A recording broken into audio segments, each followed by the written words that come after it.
तो G20 super power की guarantee, ये हमारी खास पेशकश। और सुपर पावर की गारंटी वाकई में G20 का ये मंच बनता हुआ नजर आ रहा है।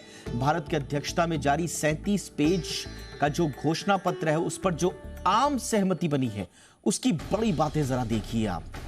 ये महत्वपूर्ण उपलब्धि, अब से कुछ देर पहले अमिताभ कांत जो कि शेरपा है हमारे G20 के, वो बता रहे थे कि 83 पैरा है और सब में 100% कंसेंसस बना है, सर्वसम्मति बनी है।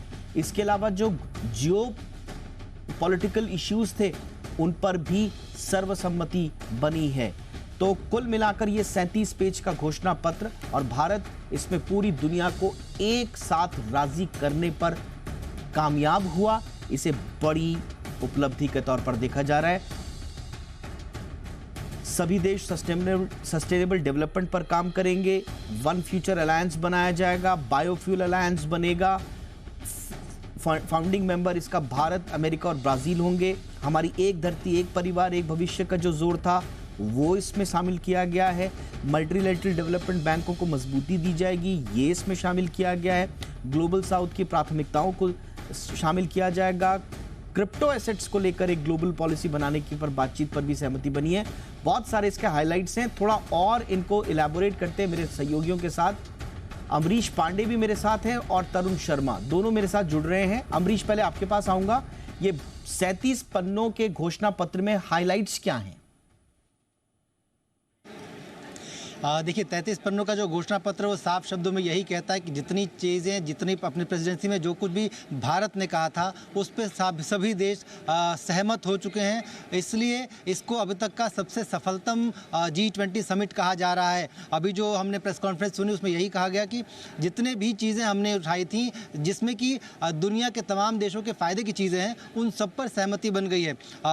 जैसे कि ग्लोबल साउथ के मुद्दे पर जितने भी देशों से चर्चा हुई थी, उसमें से 100% देशों ने उस पर सहमति जता दी थी। और ये ग्लोबल साउथ का जो पार्टिसिपेशन है ऑस्ट्रेलियन अफ्रीकन यूनियन के जरिए, ये G20 के अंदर हो गया। इसके अलावा जितनी चिंताएं ग्लोबल साउथ को लेकर थी, उन सारे मुद्दों को लेकर एक तरह से सहमति बन चुकी है, और वो भी 100% की सहमति बन चुकी है। इसके साथ साथ MDB को ज़्यादा मजबूत करना है। उसको दुनिया के जो इस तरह के देश जो कि कमज़ोर हैं, उनको ज़्यादा फाइनेंशियली साउंड करने के लिए, उनको आर्थिक मदद को बढ़ावा देने के लिए $200 बिलियन का जो अतिरिक्त फंड की बात है, उसके लिए भी सहमति बन चुकी है। इसके साथ साथ सुरक्षा, फाइनेंशियल, टेक्नोलॉजी, इस तरह की जो चीज़ें हैं, उसको लेकर भी सहमति बन चुकी है। तो कुल मिलाकर ये कहा जा रहा है कि अभी तक का जो G20 का समिट हुआ है, जितने भी हुए हैं, उनमें से सबसे सफल 17 समिट में से ये 18वां समिट है, और अब तक का सबसे सफल समिट है। 112 ऐसे प्रस्ताव हैं जो कि जिस पे कि सहमति बन चुकी है, जिस पे कि जल्दी घोषणाएं हो जाएंगी। तो 112, अगर हम पिछले बैठक की बात करें तो पिछले बैठक में 50 ऐसे प्रस्ताव थे जिन पे सहमति बन गई थी। तो ये दीपक सबसे सफल भारत की प्रेसिडेंसी में को एक तरह से मजबूत करता हुआ, भारत की बातों को एक तरह से विश्व के सामने रखता हुआ, और विश्व के भारत की बिल्कुल अमरीश, आपने सही कहा। जो हमारा प्रोजेक्शन था तरुण, की एक तरफ हम कह रहे हैं कि हम दुनिया के डेवलप्ड नेशंस को, साथ ही साथ में दूसरी तरफ उभरती हुई अर्थव्यवस्थाओं को, कमजोर अर्थव्यवस्थाओं को, सबको एक साथ लाकर एक मंच पर सहमत करने में हम कामयाब रहे हैं। ये अपने आप में एक पावर है हमारी, ये अपने आप में एक बड़ी कामयाबी। ये जो न्यू दिल्ली डिक्लेरेशन के डॉक्यूमेंट्स हैं, ये कौन सी कहानी बयां कर रहे हैं? बिल्कुल, मैं बताना चाहूँगा कि न्यू दिल्ली डिक्लेरेशन अभी तक सबसे सक्सेसफुल G20 समिट रहा है। और इसमें सबसे इम्पॉर्टेंट बात यह है कि जो भारत ने रिकमेंड किया, उन पे सब पे कंसेंसस बने हैं। चाहे वो क्रिप्टो का मामला हो, क्रिप्टो के को लीगल टेंडर ना माना जाए, उसके लिए एक रेगुलेशन बनाया जाए, और सभी देश मिलकर रेगुलेशन बनाए।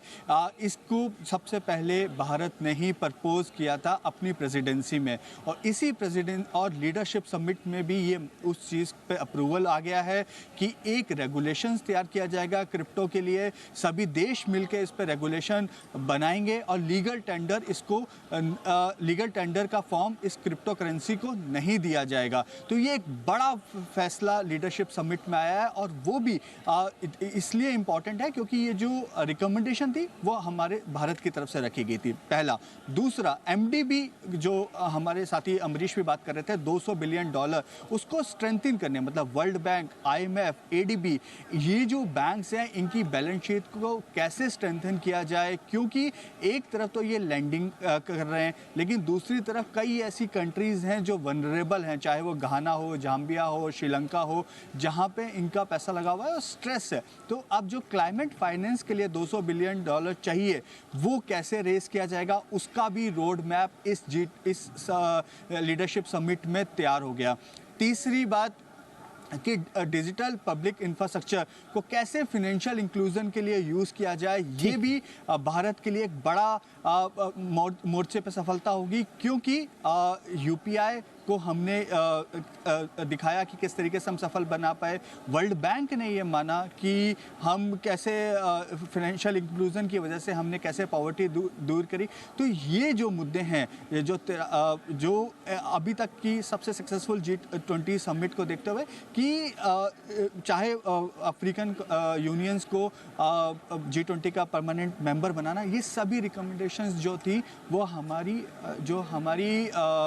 प्रेसिडेंसी के अंदर ये सफल हो पाए। बिल्कुल। और इस मौके पर वित्त मंत्री निर्मला सीतारमण ने क्या कहा, जरा ये भी सुन लेते हैं।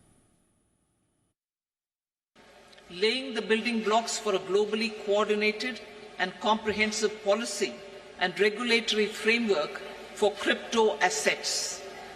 The global push for clearer policies on crypto assets has gained momentum under the Indian presidency, and a global consensus is emerging on the same.